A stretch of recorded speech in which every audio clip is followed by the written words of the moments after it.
After we cross the Bronx River, we will be transported to Asia, where we will see animals from China to India, Cambodia to Nepal, and more. Now, like all good things, there are some rules to this ride. There is absolutely no standing whatsoever while this tour is in motion until the train reaches the platform and the doors open. Please keep your hands and your feet inside of the train car at all times. If you stick your phone or anything outside of the railing and you drop it, you lose it. There is no eating, drinking, or smoking while on this ride, and that includes electronic cigarettes and all vaping devices. Water is permitted. Yeah. If you have any garbage, please hold on to it until we reach the platform and you can dispose of it at the platform. Please be considerate of the next guests that come on after you. We have just touched down in Asia, over 7,000 miles away. Our animals have migrated to the other side of the exhibit, and we shall see them shortly. In the meantime, I have one of the keepers. Her name is Michelle. She deals with these animals on a daily basis, and she can give you some more information about these animals. Hi, my name is Michelle. I'm part of the Wild Asian Keeper team. We call this area Kamha Meadow, where we care for about 40 Barrasinga deer, 15 axis deer, 10 black buck, and a pair of muntjac. We start our day by checking on all the animals, making sure they are healthy, behaving normally, and safe. Sometimes fawns and calves are born overnight. Newborns are given a neonatal exam, which includes weighing, vaccination, and tagging for identification purposes. While the animals are in the meadow, we prepare their nighttime holding areas so that they have a safe and clean place to spend the night. I also have a very interesting WCS story about these huts. Farmers in Indonesia live closely with wild animals, like elephants, which we will see shortly. WCS field staff work with local leaders and farmers in Indonesia to come up with the Crop Protection Unit. This unit created many different ways for farming to continue in close proximity of wild animals. One strategy was to soak ropes in chili powder and place them around the crops. Elephants do not like chili and leave the farms alone, allowing the farmer and the animals to share the habitat peacefully. As we all know, a species that is extinct no longer exists, like the dinosaur. In fact, the Mongolian wild horse, also known as Przewalski's horse, were extinct in nature, which means that they could only be found in captivity. Now, those are the Mongolian wild horses, and the reason why they're standing in a line like that is they have determined what their pecking order was, and it goes from the far horse that's far off towards the fence, coming towards the train. Her name is Cassandra, and she is the lead horse. These animals are wild. They cannot be domesticated, which means that they cannot be made to work, and you cannot ride these horses. Now I have Jonathan Slatt, who is our Russia and Northeast Asian coordinator for the WCS, who works with these animals daily, and he can give you some more information. I'm Jonathan Slatt, and I'm the Russia and Northeast Asia coordinator for the Wildlife Conservation Society. I believe that wildlife has a place on this earth, and my job is to find practical solutions that allow people and wildlife to thrive together. No, you don't. Peter Przewalski's horse went extinct in the wild in the 1960s. And on a recent trip to Kazakhstan, I thought about the ongoing and successful efforts in that country to bring these horses back to the Central Asian steppe. The world needs happy stories, to watch the impossible become possible, and to see hope restored. That's what's happening today with Peter Przewalski's horse. I meant to ask you guys to take a good look at those animals because there's some differences. That's my fault. But the differences between the Mongolian wild horse and our domestic horses is physical. They have an erect mane, which is missing the forelock. The forelock is the piece of hair that goes over the forehead. If you notice, they are stockier, they have a stockier build, and they are shorter than domestic horses. Here on the Wild Asia Tour, we have 9 horses in our herd. We have 8 females and 1 male. And recently we just made a reintroduction back into the herd because some of our horses were inside breeding. So hopefully we'll have some smaller Mongolian wild horses born here again. Now, since the Bronx Zoo received its first animals in 1902, we've had over 50 Mongolian wild horses born here. Yeah. Oh, that. During that time and to date, they have been transferred to other facilities, other zoos throughout the country. and abroad. Now these animals here are classified as being vulnerable and endangered. They're called the gaur.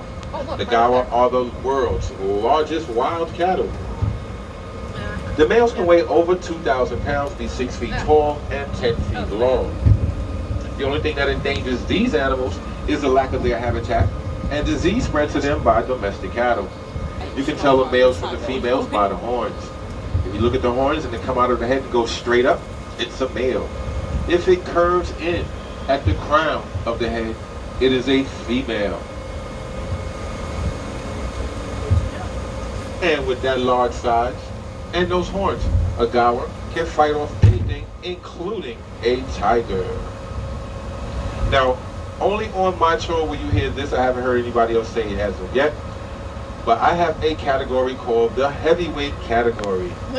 It consists of 3 animals. The gaur hold the number 3 spot in that category at over 2,000 pounds. And shortly we'll get a chance to see the other 2. Now as we practice our scientific observation skills, you're going to be hearing a noise coming from the concrete jungle rather than an Asian one. It is easy to forget that the Bronx Zoo sits in the heart of an urban environment. And the noise you're going to be hearing is coming off of the Bronx River Parkway. And speaking of the Bronx River Parkway, it is now time for the Bronx River Parkway traffic update. Traffic on the northbound side is running smooth and clear. There is no congestion, no incidents, and no accidents. And on the southbound side, which we are right now about 40 feet away from the southbound guardrail, traffic is also moving very smoothly. No congestions, no incidents, and no accidents. And now we return to our regular scheduled tour. This large fence was put in place to help reduce the noise coming off of the Bronx River Parkway to help keep it from disturbing our next animal. Here at the Bronx Zoo, we like to keep our animals nice and calm, especially this one. As we enter, we're going to be looking at like our Malaysian tiger, who's directly across the exhibit by the tree. Oh yeah, look at it. His name is Josie. Oh, look at Josie. Now, tigers hunt a variety of animals, but they prefer wild pigs and medium-sized deer. Typically, a tiger will gorge itself on a fresh kill, eating as much as 40 pounds of meat in one sitting. And that is the equivalent of us eating 160, that's 160 hamburgers in one sitting. And on a sad note, all tigers are endangered. There are less than 3,000 tigers left in the wild today, with 1,000 of them being breeding females. WCS works with many species of tigers in the wild and at the zoo. Nice. Here is a note from one of our field scientists about his experience working with rangers to That's protect a big tigers in Indonesia. Hi, my name is Farul Amama. I'm helping the rangers of the national park in doing their forest patrol. There was a time when we found some tigers' footprints in the jungle. But then we also found that some snares are installed inside the look, forest, all those which deer become on the threats log. to the animal. Yeah, you see Those them? deer by the Yeah. fence are the axis Snares deer. I to think make that's a sure that the peacock. tiger are safe. Yeah. Okay, See once there's again, some down those there, deer too. that are back there by the fence, those are the axis deer. Those deer Poop. were born with those beautiful white spots that you see on their coat. And they will retain them for the rest of their life. And here's an interesting note about the axis deer. They have been exhibited here at the Bronx Zoo since the year 1899. Over 100 years. Now, as we approach this next area, this animal calls its muddy area home. If you see what looks like a pig with tusks that erupt through the top of his snout, curved backwards towards his eyes, you found a pig called the babirusa. The fact that the tusks resemble antlers earned this pig its name. Babirusa means pig deer in the Malay language. Right there. I think Oh, Just missed it. there it To your left. is. If you didn't get a chance to see the babirusa, My neighbor has a don't pig. worry. I'm going to introduce you to the animal that holds the top spot in the heavyweight category. Hey, At over you know my neighbors 10,000 have a pet pounds, pig, right? they do. 10,000 Yeah. I introduce to you Ooh, elephant! our Asian elephant. Whoa. This is Patty, guys. Patty weighs, like I said, over 10,000 pounds. She eats 200 pounds of hay a day and drinks 60 gallons of water. Oh my god. That is how she's able to keep that wonderful elephant shape of hers. Wow. Her trunk holds an incredible 40,000 muscles. She also has a finger-like feature at the tip of her trunk that allows her to grab a single blade of grass or to grab a branch off of a tree with enormous force. Our elephants here on the Wild Asian Tour get a lot of personal attention. They get baths and they get pedicures every 2 weeks. Because we have to have our animals looking and smelling good at all times, just in case the Animal Planet shows up and wants to do some filming. How many, by a round of applause, how many fans of the zoo do we have aboard? Yeah. Woo. Great. Now, this next animal holds the number 2 spot in the heavyweight category at over 3,500 pounds. Where is it? It is our Indian rhinoceros, Callie, who is sitting in her mud wallow at this time directly in front of you. Whoa. Directly? I do Now, not. many people describe rhinos hippo. as being armor Oh, is that a plated, rhino? but they are actually covered with layers of skin. If you drop that Yeah, phone, did you you see lose it? it. I probably get better shot. Probably having a rough day in Now, the let's start all mud. over again. Many people describe the rhino as being armor plated, but it's actually far from the truth. The rhino. They are I covered can't with get a it. layer Did you get of it? skin that has many Barely. folds. Try it now. That looks like we're in a battery. Even though the skin of a There rhino it looks is. thick and tough, it is actually very sensitive and needs protection from the sun and from insects. And a rhino's favorite way to protect its skin is to do what Callie is demonstrating right now. Now, can you imagine being pregnant for 16 months? That's 6 months. That is the duration of a female Indian rhinoceros pregnancy. And after that time is expired, the calf is born, and the calf will remain with the mother for 2 to 3 years, even though weaning may only take 12 to 14 months. Now, since Wild Asia opened up in 1977, a lot of rhinos spent a lot of time enlarging this wallow. And they do that just by stomping around in the mud. And the reason for it is so they create an environment to their own taste and liking. And here's a fun fact. The Indian rhinoceros can run at a top speed of 35 miles per hour. The top speed of this monorail train is only 7.5 miles per hour. And here's a note from one of our researchers. The rhinos you see here are Indian rhinos. We work with habitats all over the world that are homes to rhinos. Here is a note from our field office in Sumatra, Ed Wulan, who works with the Sumatran rhino. Sumatran rhinos are the smallest of the world's rhinos, and they are considered critically endangered. My name is Wulan Pusparini, and I'm the Species Conservation Specialist for WCS Indonesia On program. my camera, it looks like we're We going way carried out an faster than we island-wide actually survey are. of the last wild population of Sumatran rhinoceros in We're Indonesia. not going very With fast. so many unknowns on how to manage Sumatran rhinos in the wild or captivity, our studies showed definitively that we must protect them at source. The cost of doing nothing could be the extinction of the species, and I can't imagine that. Okay, in the next 2 areas, we're going to be looking at a few different deer species and one kind of antelope. And by a show of hands, how many have been on this tour before? When I Okay, was a good. baby. I want to show you guys something. It's just a point of interest, just to show you, just so you can see where you are in the Bronx Zoo. As we go around this corner over here, I'm going to show you. Oh, that got me. Yeah. But in the meantime, My so we get hand. there, we're going to be looking at the sandbar deer. Yeah. Sandbar deer are the largest deer on this tour and the largest deer in Southern Asia. Just like, ooh. I got The big sandbar deer by can big stand 5 feet branch. tall at the shoulder and weigh 650 pounds, and that's not enough to be in the heavyweight category. Okay, here we go, guys. Just to show you, if you've been on the Bronx River Parkway before, if you look straight ahead that way, that is the Highway 1 motorcycle precinct. It's over there. And if you look right over here by the Burgundy building, you can see the Bronx River Parkway. You can see how close we are. At that point, we're about 35 feet away from the southbound guardrail to the doors you enter the train on. That's how close we are. Just a point of interest. Now back to the deer.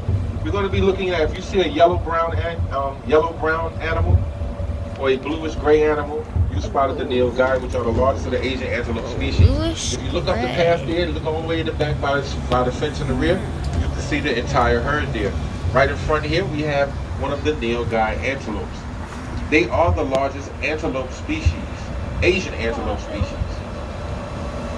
And the rest of the herd is in the rear, and you get a chance to see them once you pass this tree right here. Just look back in the corner. Now as we pass this double fenced area, we're going to be looking at the smallest deer on tour, which is right there by the fence line. Follow the fence straight up. It's a little gray animal. That is called the tufted deer. That is an adult deer and weighs less than 40 pounds. And the color their color allows them to blend in very well with their surroundings. Now the tufted deer are just like the white-tailed deer we have here in New York. They have a white tail and rump, which is good for deer communication.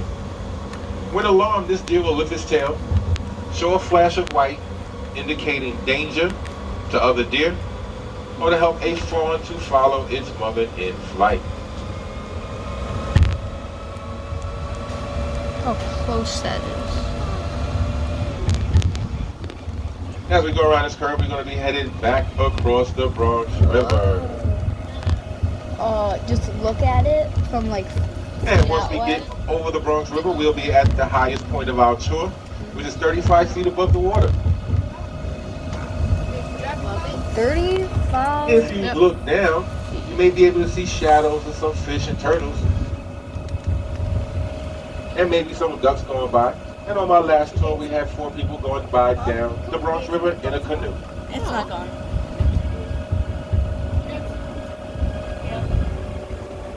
Now, as we enter this rocky terrain here, we're going to be looking at some animals that are relative to the wild goat. If you look at the center rock in the middle, you can see some of our markhor. That's the name of the animal, the markhor. Sitting on the right rock. Those are actually mountain climbing goats. They love to climb. They love to jump. Get your hands in, that's barbed wire. You can get one of the adults down this way here. But these animals have these large spiral horns, as you can see from here. Those horns on top of the one that's sitting at the front of the rock can grow to be 5 feet long. Wow. That's as tall as me. 5 feet long? 5 feet long, those horns can be. Squirrel.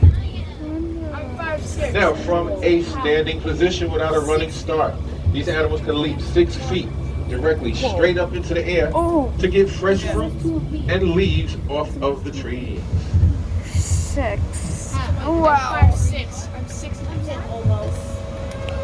That's almost. Now, what you guys are going to have to do now, our next animal is on the ground. So as we approach, we have to look down on the ground and you will see our red panda.